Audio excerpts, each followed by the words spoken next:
Bonjour et bienvenue sur Non Limite Sécu, le podcast francophone hebdomadaire dédié à la cybersécurité.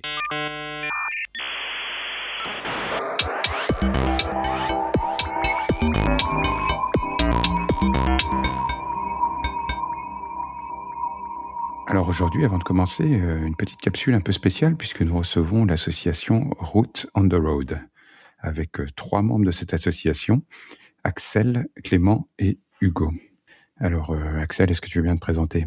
Donc moi c'est Axel Jomet, je suis président de l'association Root on the Road. Donc il s'agit d'une association créée par 3 étudiants de l'ENSI BS Vannes, donc en 4e année en formation cyberdéfense. Donc et toi Clément, j'imagine que tu es aussi étudiant ?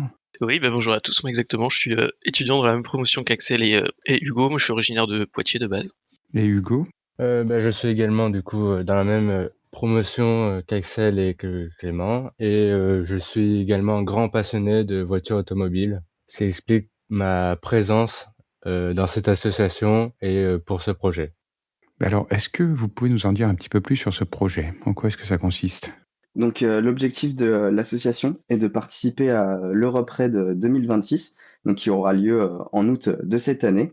Il s'agit du plus grand raid européen solidaire qui existe depuis 2014, et la particularité de ce raid, c'est qu'il se fait exclusivement en Peugeot 205, donc voiture que nous possédons pour le projet.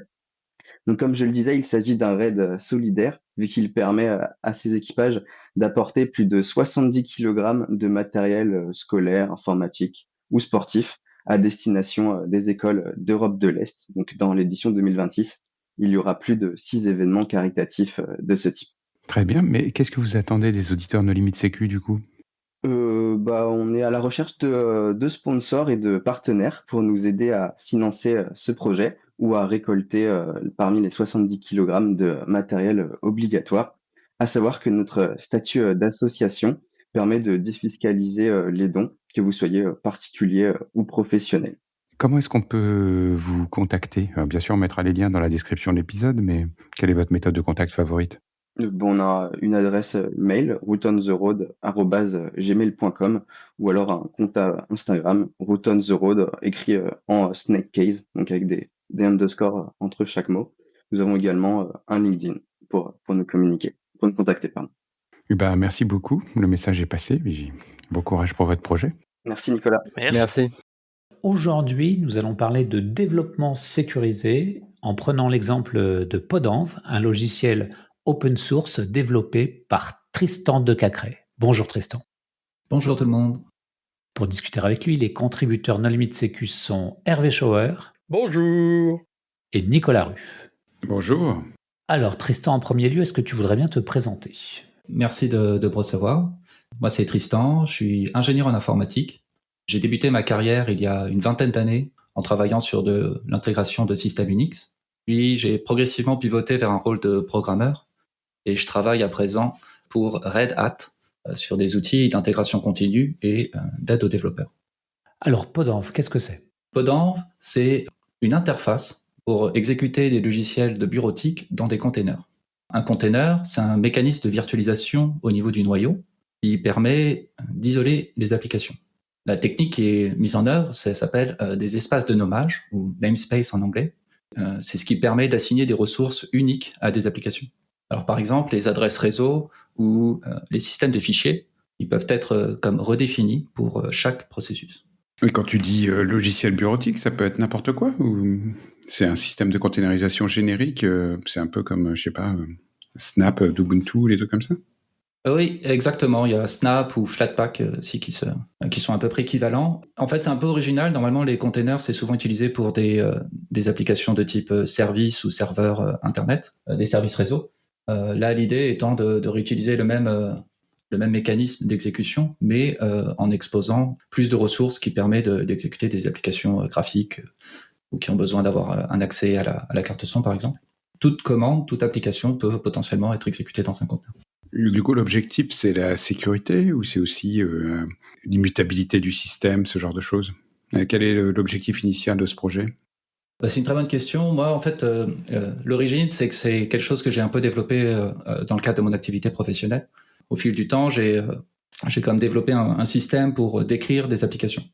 Ça peut s'utiliser dans un cadre effectivement de sécurité, c'est-à-dire que le fait de pouvoir isoler les ressources et de définir ce dont a besoin une application, ça a des bonnes propriétés en termes de sécurité du coup. Ce que je trouve d'autant plus intéressant, c'est le fait que oui, l'application du coup est proprement décrite, est utilisable de manière reproductible. Donc c'est des propriétés qui sont très intéressantes pour notamment les systèmes immuables où on n'est pas capable d'installer quelque chose directement sur le système d'exploitation, mais c'est quelque chose qu'on peut ajouter comme ça, que l'utilisateur peut ajouter. J'ai pu réaliser et écrire Podenv depuis en fait l'avènement des containers.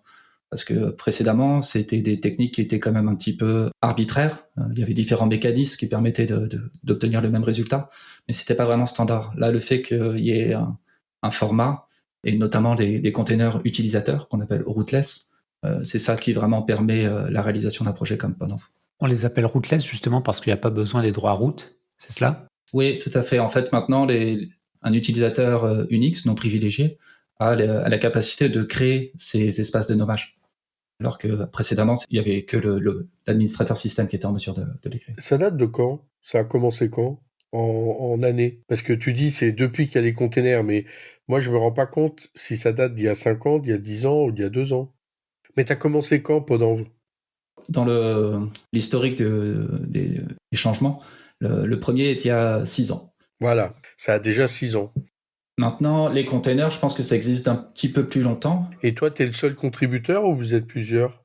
Ouais, non, c'est principalement un outil à mon usage personnel, mais qui est ouvert. Donc, ceci est la première fois vraiment que je fais de la communication dessus. Et c'est écrit en quoi? Alors voilà, ce que j'aimerais présenter aujourd'hui, c'est les technologies, les langages de programmation que j'ai utilisés pour mettre en œuvre et implémenter Podenv. Il y a 2 langages qui sont utilisés. Le premier, qui est, je pense, le plus important à définir, c'est un langage qui s'appelle DAL. Et c'est le langage de configuration. C'est-à-dire que pour qu'une application puisse être exécutée dans Podenv, il faut décrire d'une certaine manière les ressources et les fonctionnalités dont elle a besoin pour s'exécuter. Donc là, on parle par exemple de est-ce qu'on a besoin d'un serveur d'affichage, est-ce qu'il y a besoin d'avoir un accès au périphérique vidéo, au périphérique audio, des accès réseau, toutes ces choses-là en fait doivent être d'une certaine manière décrites. Pour cela, on utilise un fichier de configuration. Communément, par exemple, on utilisera JSON ou YAML pour décrire et donner des attributs et définir tous ces attributs. Pour Podenv, dans les premières versions, j'ai utilisé un système de configuration statique. Et en fait, ça rend la démarche un petit peu plus compliquée. On ne veut pas, pour chaque application, lister tous les détails qui permettent de s'en servir. J'avais mis en place un système d'héritage où je pouvais définir, par exemple, une application de type éditeur graphique. De cela, on pouvait hériter cette application et dire, bon, là, je vais faire une application de type traitement de texte, donc qui va bénéficier de toute la description de ce que c'est qu'un éditeur graphique. C'était plutôt ergonomique, on va dire, mais le problème, c'est que du coup, la commande Podenv avait pas mal de travail à faire pour résoudre ces héritages et à réaliser l'application finale dont l'utilisateur a besoin. DAL est une alternative à ces langages de configuration. Il faut voir ça comme JSON, comme si avec plus des types et des fonctions. Donc c'est un langage de configuration programmable. L'intérêt d'utiliser un langage de configuration comme ça, c'est que du coup, toute cette complexité de résolution des attributs et d'héritage peut se faire du côté utilisateur. C'est dans la configuration de l'utilisateur que, du coup, on va définir une fonction, créer une application d'éditeur graphique, ça serait le nom de la fonction, qui prendra en paramètre, par exemple, juste le nom de l'application, comme LibreOffice.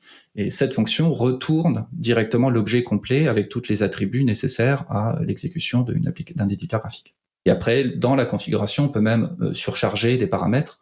Donc c'est dans le langage DAL qu'on va pouvoir dire, là j'ai un logiciel de production audio, donc je vais avoir besoin en plus d'un accès à la carte réseau. Donc c'est des attributs qui peuvent se gérer de cette manière. Et comment tu as découvert ce truc-là? On sait que les langages comme YAML, par exemple, sont assez décriés. D'ailleurs, Kubernetes va bouger sur sa propre variante de YAML qui a moins de problèmes. Oui, pour les auditeurs, c'est DHA2L, c'est ça? Oui, tout à fait, DAL lang. Sinon, ils vont pas trouver. Et puis en plus de ça, ça correspond à des lentilles, donc il faut faire DAL Configuration Language. Exact.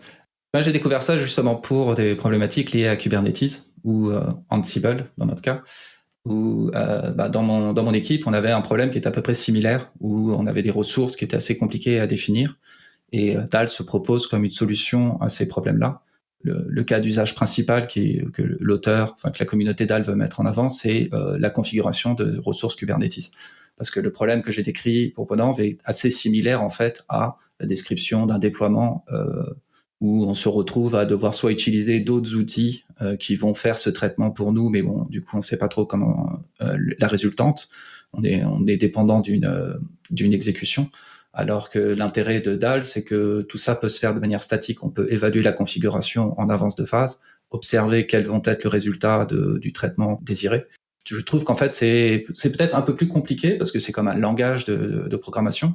On ne s'attend pas à ça pour la configuration, mais ça permet en fait quelque chose de plus simple au final. Non, mais les langages de politique, c'est l'avenir. Hein. Puis de toute façon, avec le cloud, maintenant, tout est comme ça. On peut dire que le YAML, c'est le bytecode du cloud, oui, d'une certaine manière. Et donc, on ne veut pas écrire dans ce bytecode. On aimerait avoir des structures d'un peu plus haut niveau qui nous permettent de manipuler ces langages cette configuration trop bas niveau. Alors, j'aimerais quand même peut-être donner 2-3 autres pistes de réflexion sur DAL, parce que donc, du coup, c'est programmable, c'est très bien, mais ça a d'autres facultés. L'autre élément très important, c'est que c'est fortement typé. Toute expression DAL peut être associée à un schéma qui, du coup, peut être validé avant même l'exécution du programme. L'évaluation de la configuration peut correspondre à un schéma très fixe. Donc dans Podenv, c'est très important parce que typiquement la liste des ressources disponibles pour une application est définie dans un schéma et du coup une application ne peut pas demander une ressource qui n'est pas connue. Donc ça c'est un autre point très important, les data types, les types de données je veux dire. Et le dernier point qui peut être aussi intéressant à comprendre, à saisir, c'est que le danger des langages de configuration programmable, c'est qu'on ne veut pas que l'évaluation de la configuration ait des effets de bord ou potentiellement ne se termine pas. Donc c'est un problème qui est souvent adressé par ces langages de programmation dédiés à la configuration. Et donc la contrainte, c'est qu'on ne peut pas faire de récursion. On dit que DAL est un langage de programmation total. Ça veut dire que la sortie d'une fonction est garantie. Il ne peut pas y avoir autre chose. Une fonction ne peut pas émettre une autre valeur que celle qui est définie dans son type. Ouais, ça a l'air assez intéressant parce que c'est complètement immunisé contre toutes les attaques qui sont aujourd'hui très développées sur des chaînes de développement pour justement rester persistant en étant complètement discret. En tout cas, c'est effectivement quelque chose que je recommande de regarder. Enfin bon, dans la publicité, ils en mettent beaucoup. Hein, protéger contre le cross-scripting, l'injection de code, blablabla. En fait, il y a quand même un dernier point intéressant à noter, c'est que, j'ai oublié de le mentionner dans la description DAL, c'est que ça supporte aussi la notion d'import. C'est-à-dire qu'une configuration peut importer un autre élément défini ailleurs, et notamment même défini sur des ressources distantes. On peut faire un import d'URL HTTP directement. Et donc là se pose la question de qu'est-ce qui se passe si le serveur a été modifié ou que la fonction que je voulais utiliser pour gérer mon déploiement, il ne faut pas qu'elle change. Donc il y a un système qui est assez unique, c'est ce qu'on appelle du hash sémantique. C'est pas juste un checksum. Hervé, il faudra me corriger si jamais j'utilise pas le bon terme. Mais... Non, mais c'est bien, c'est du SHA-256, mais c'est sémantique, c'est-à-dire que c'est pas le source lui-même que ça valide, c'est les effets. Le comportement en fait de la fonction. C'est-à-dire que si les variables dans la fonction sont renommées ou que même la fonction est implémentée différemment, à partir du moment où sa sortie est consistante avec sa signature, on appelle ça c'est behavior preserving, ça préserve le comportement. Et donc ça c'est quelque chose qui peut être aussi intéressant même en local parce que quelquefois on peut modifier la manière dont les ressources sont gérées et si cette signature ne change pas, si cette somme de contrôle ne change pas, alors on sait que la sortie va pas changer vu que le code est identique. Et comment est-ce qu'on décrit ce comportement ? C'est vraiment, il faudra regarder la sémantique. C'est-à-dire qu'il y a une notion d'expression. C'est un peu la représentation interne, on va dire, des expressions DAL qui permet de cette validation. Non, mais de toute façon, je triche. Hein, je suis en train de lire la doc en même temps. Ce qu'il faut voir, c'est que du coup, moi, quand j'ai découvert DAL, au travers d'un podcast où l'auteur présentait les caractéristiques de ce langage, à l'époque, la documentation et la manière de s'en servir n'était pas tout à fait développée, c'était pas satisfaisant. Donc j'ai pas mal contribué à l'écriture de la documentation et à la mise en œuvre d'exemples dans le projet en amont. afin que quand je l'ai introduit dans mon équipe, on a pu partir sur une base qui était un peu plus digeste, on va dire. DAL et Podanv partagent aussi un point commun, c'est qu'ils sont tous les deux écrits en Haskell. Est-ce que tu veux nous en dire plus sur ce langage qui est peu courant? On connaissait déjà C ou OCaml, mais... Oui, tout à fait. En fait, moi j'ai découvert Haskell du coup au travers de DAL. J'étais quand même assez surpris par ces propriétés que fournissait ce langage de configuration, ce qui m'a amené à m'intéresser à la manière dont ça a été implémenté et typiquement pour essayer de comprendre comment ce système de somme de contrôle peut garantir que le comportement est préservé. Ça, c'est quelque chose de quand même assez surprenant, on va dire. Haskell, c'est un vaste sujet, faut pas se le cacher. Une bonne manière de le présenter, c'est de décrire quelles sont ses caractéristiques. Donc Haskell, c'est un langage déjà fortement typé, purement fonctionnel, qui fournit des abstractions de haut niveau et qui supporte quelque chose d'assez original qui s'appelle la mémoire transactionnelle logicielle. Moi, ce que je peux vous proposer, c'est d'essayer de peut-être de détailler chacun des points, parce que je pense qu'ils sont tous pris les uns après les autres, ont tous des propriétés intéressantes d'un point de vue, en tout cas, de sécurité et pour répondre à des problématiques de développement. Oui, et puis comparé à Rust, parce que c'est ce que certains développeurs français férus de développement sécurisé ont utilisé. Quelquefois, on peut dire que les gens font du Rust, mais en fait, ils devraient faire de l'Haskell. Ils ne le savent pas, mais c'est ce qui est intéressant, c'est ce langage-là. Alors, pourquoi c'est le cas? Déjà, le premier point, on dit que c'est fortement typé. Et c'est une propriété qu'on avait déjà mentionnée près de DAL. Donc, ce qu'il faut voir, c'est que l'intérêt d'un typage fort, c'est que ça change quand même fondamentalement la manière de programmer. Donc, quand on dit typage fort, ça va plus loin que juste décrire la nature des valeurs, comme est-ce que c'est des entiers ou est-ce que c'est des chaînes de caractères. Un typage fort permet de construire ce qu'on appelle des data types, des structures de données qui sont plus avancées. Notamment, les exemples le plus commun, c'est par exemple le fait de pouvoir décrire est-ce qu'une valeur est optionnelle ou pas. Quand on fait une allocation mémoire, au lieu de dire que quand l'adresse est nulle, c'est que l'allocation n'a pas réussi. Là, on va être capable de dire qu'en fait, c'est une valeur optionnelle. Et l'intérêt de cette manière de travailler, c'est que si on veut avoir accès à l'adresse mémoire retournée par la fonction d'allocation, on est obligé de prendre en compte le cas où l'allocation n'a pas réussi. C'est quelque chose que le compilateur va renforcer. Donc, en fait, avec ces systèmes-là, le compilateur devient vraiment un assistant qui est capable de valider une vraiment plus grande partie du code source qui est écrit. Et la plupart du temps, une fois que le code compile, que le compilateur a accepté l'implémentation, on constate dans la majorité des cas que ça marche quand même. Et que les types, en fait, ce genre de types permettent vraiment d'empêcher une grande quantité de bugs d'intervenir. Ça les enlève complètement de l'équation. Donc c'est très intéressant parce que du coup, il y a besoin de faire moins de tests et on a des garanties plus fortes sur l'exécution de l'application. Oui, alors là, il faut parler de lambda calcul, qui a 1 siècle, et du fait que donc Haskell, il t'évite toutes les erreurs. C'est comme un langage formel. Oui, alors c'est le deuxième point. Haskell, c'est un langage purement fonctionnel. Donc c'est vrai, qu'est-ce qu'on entend par des langages fonctionnels ou de la programmation fonctionnelle? Et je pense que pour bien apprécier ça, comme tu dis, Hervé, il faut revenir, je pense, dans les années 30. À cette époque-là, ça s'est vraiment passé dans un laps de temps très court, il y a 2 modèles de calcul qui ont été inventés par Alan Turing et Alonzo Church. Donc Alan Turing, il a conçu la machine de Turing qui, pour la décrire simplement, c'est via un set d'instructions, on va modifier des valeurs dans une bande mémoire, et c'est vraiment ça l'essence de la programmation dite impérative ou procédurale. Et au même moment, Alonzo Church, lui, a inventé le lambda calcul, qui est, lui, basé sur une réécriture des termes. Donc en fait, ça permet de programmer avec des valeurs, donc les termes, au lieu d'avoir des variables qu'on va modifier. Et c'est, je pense, ça la base de la programmation fonctionnelle. Et donc le truc qui est très intéressant et pas forcément connu, c'est que ces 2 modèles, on dit qu'ils sont complets. C'est-à-dire qu'ils peuvent calculer tout ce qui est calculable. On peut faire avec une machine de Turing, on peut le faire avec un lambda calcul, et ce qu'on peut faire avec un lambda calcul, on peut le faire avec une machine de Turing, qui sont comme équivalents. Il y a une fonction de transfert entre les deux.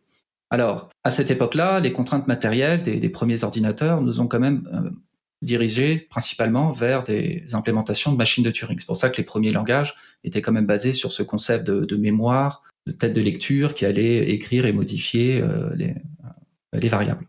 Mais on va dire depuis les années 60, en fait, avec l'augmentation de la puissance de calcul, il y a comme une lignée de langages de programmation qui a vu le jour, qui sont intimement basés sur ces principes du lambda calcul qui avaient été inventés dans les années 30.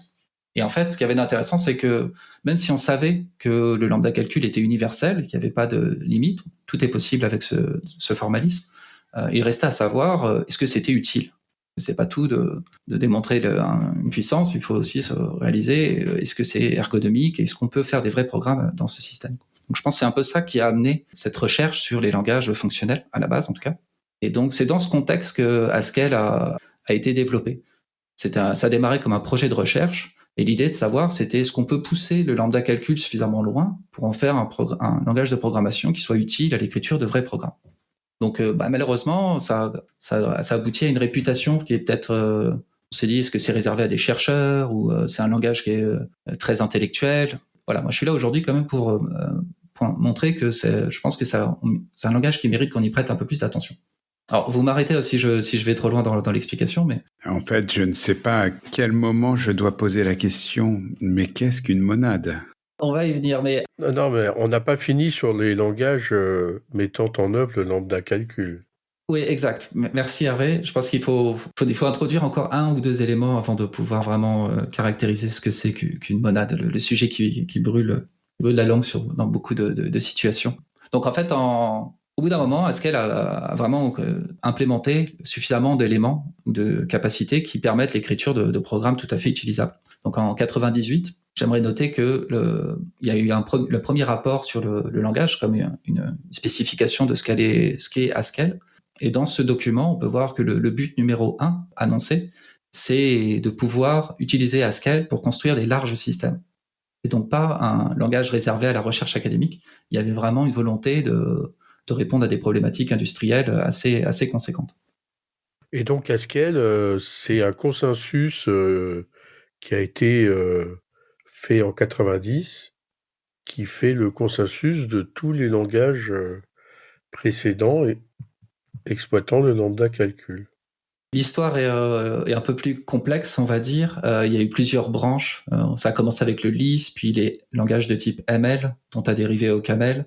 Puis, le parti qu'a pris Haskell, c'était d'étudier un mode d'évaluation très particulier qui s'appelle l'évaluation paresseuse. Donc, qui est une parenthèse que j'hésite à ouvrir, mais le fait est qu'ils se sont consacrés vraiment sur l'aspect purement fonctionnel. C'est-à-dire que dans les autres branches, il est possible d'exprimer des expressions de type impératif, ce qui n'est pas possible dans Haskell tel qu'il est défini en fait d'une certaine manière. Un dernier élément qui a été intéressant dans ces langages fonctionnels, c'est qui n'existait pas à l'origine du lambda calcul, c'est cette notion de type. Et vu qu'on a ces fonctions et ces termes qui sont relativement simples, il y a eu beaucoup de systèmes de typage qui ont été développés justement dans ce contexte. Et c'est là que sont arrivées les monades. Exactement. Alors, pour répondre à la question qu'est-ce que c'est qu'une monade, donc c'est une structure qui fournit un opérateur qui s'appelle bind. Le type de cet opérateur, c'est une fonction donc, qui prend en paramètre MA et A vers MB, et ça retourne MB. Ça, c'est ce qu'on appelle une monade. Donc pour pouvoir un peu expliquer ce que ça veut dire, donc déjà il faut avoir ce concept de classe de type. En Rust, on appelle ça des traits, des traits, et c'est ce qui permet en fait d'ajouter des contraintes sur les types. Donc en fait à la base, l'un des problèmes qu'il y avait, c'était que on a essayé de résoudre, c'était de pouvoir comparer des valeurs. On avait une fonction de comparaison, et la question de savoir c'était comment décrire le type de cette fonction. Et la solution qui a été trouvée, c'est de pouvoir donner un groupe de types, on va dire que c'est des types qui supportent cette fonction de comparaison des qualités, et du coup la méthode de comparaison a une contrainte sur les paramètres qu'elle va prendre. Les paramètres doivent implémenter cette classe ou ce trait de comparaison d'égalité. L'intérêt, c'est que ça permet d'écrire du code polymorphique qui est utilisable avec plus de types. Donc un exemple classique, c'est une fonction de tri. Elle va prendre une liste de A et elle retourne une liste de A.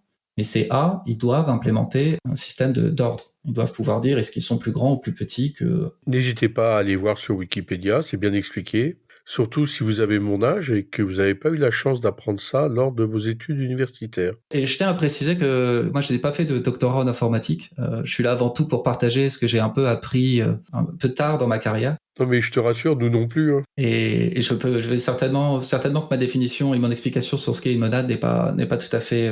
Oh là là, mais alors là, si tu prends celle de Wikipédia, il faut expliquer ce que c'est qu'un patron de conception. Allez, on va laisser nos auditeurs se documenter par eux-mêmes. Mais il faut pas avoir peur. Je pense que ça reste vrai que c'est une monade, c'est vraiment juste l'opérateur bind. C'est la seule contrainte qu'ajoute une monade. Donc voilà, comme on disait, il y a des type classes, des traits, et une monade, c'est un trait. Il va s'appliquer sur le type. Il s'avère que cet opérateur, c'est un peu la clé qui permet d'exprimer des séquences d'actions. Donc cette transition de A vers MB, en fait, ça indique juste que il y a une continuité.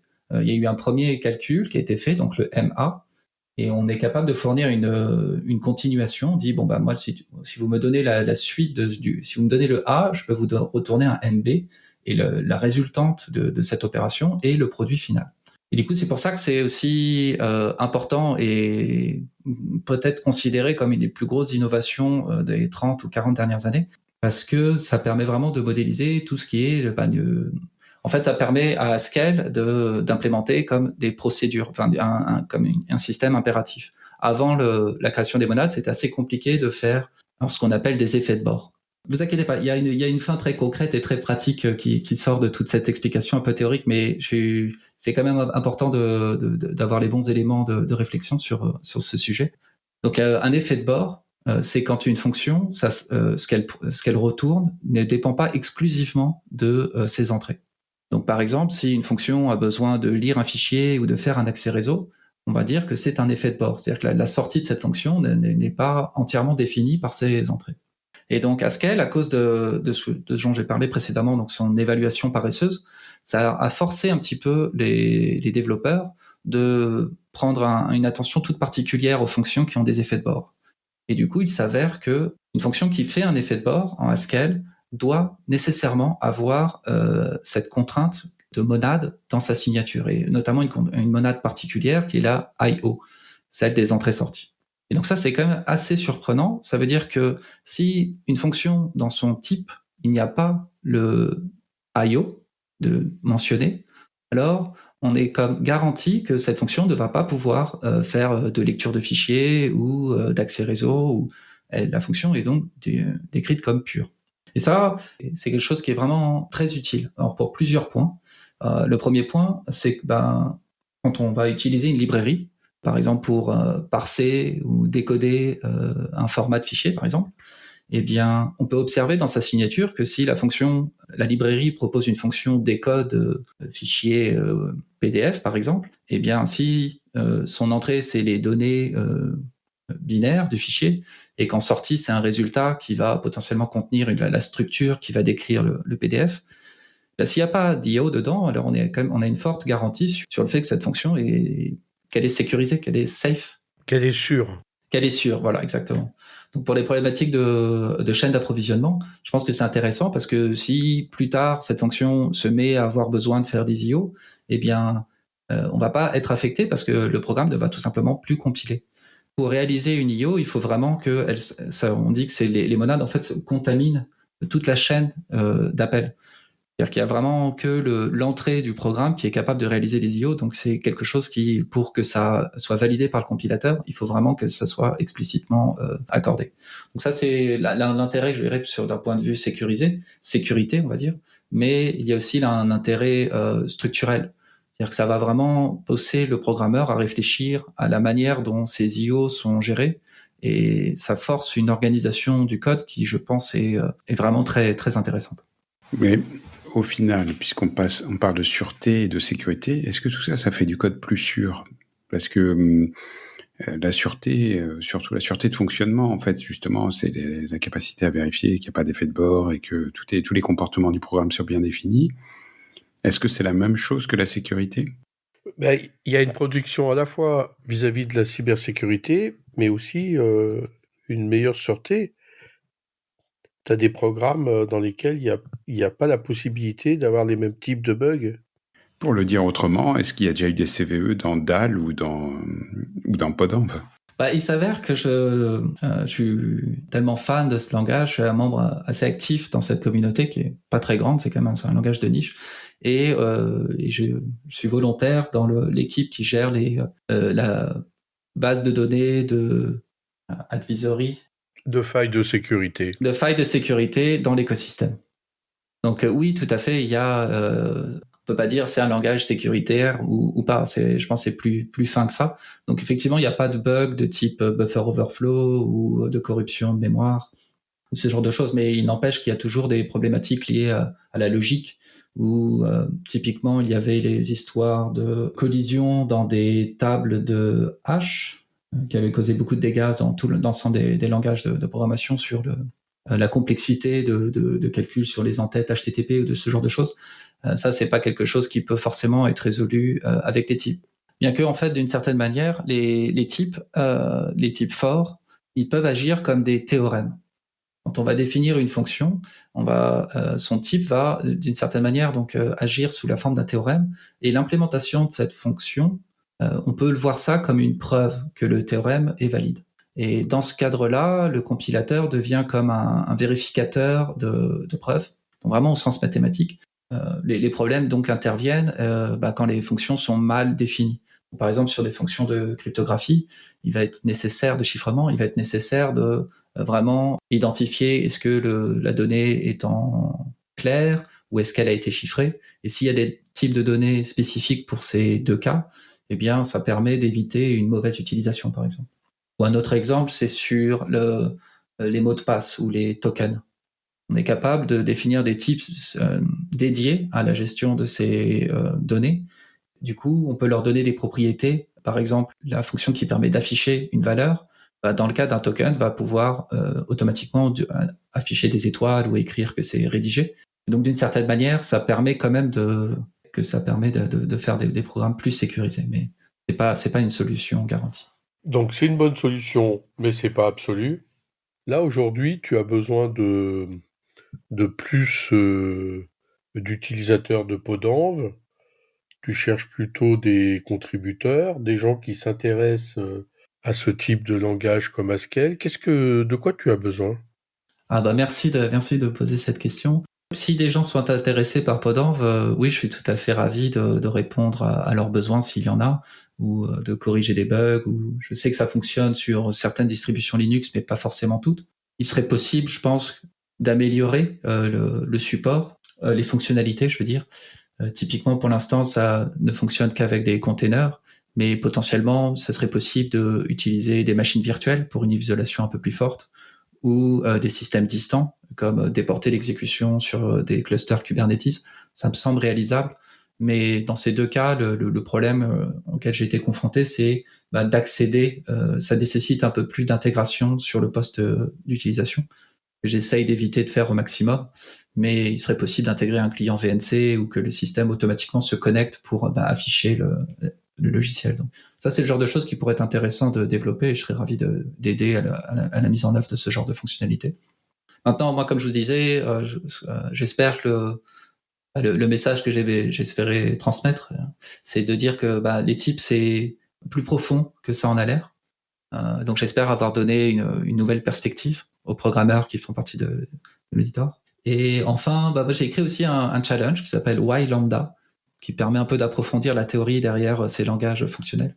Donc le challenge n'est toujours pas résolu. Donc s'il y a des amateurs de puzzles un petit peu compliqués, je serais ravi de savoir comment les résoudre, quoi. Vous aurez l'URL dans la publication du podcast.